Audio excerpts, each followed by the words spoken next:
Polytechnic ইনস্টিটিউটের craft ইনস্ট্রাক্টরদের পদোন্নতি মামলার রায় বাতিলের দাবিতে হাইকোর্টের সামনে অবস্থান কর্মসূচি পালন করছে সরকারি বেসরকারি পলিটেকনিক ইনস্টিটিউটের শিক্ষার্থীরা।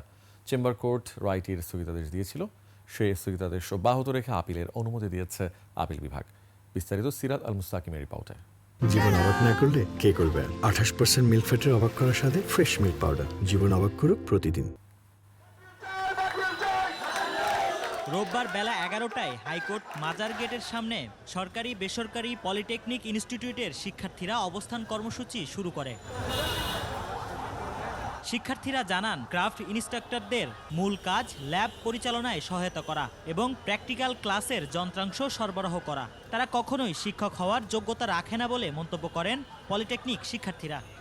আমাদের যেসব মামারা ল্যাব সহকারী থাকে তারা অবশ্যই শিক্ষক হওয়ার যোগ্যতা রাখে না। আজকে মূলত এখানে অবস্থান করার উদ্দেশ্যটা হচ্ছে 57, 24, 21 মামলায় যে ক্রাফট ইনস্ট্রাক্টরদের যে পদোন্নতি চেয়ে যে রায়টা হয়েছিল সেটা আমরা নিষ্পত্তি চাই আর কি।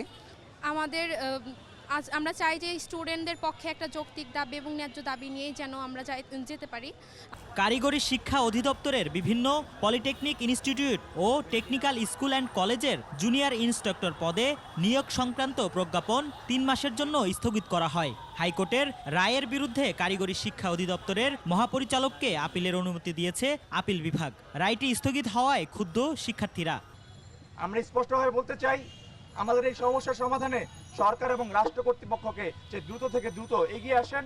আমাদের এই কারিগরি সেক্টর এবং কারিগরি শিক্ষাকে উন্নয়নে আমাদেরকে সহযোগিতা করার আহ্বান জানাই।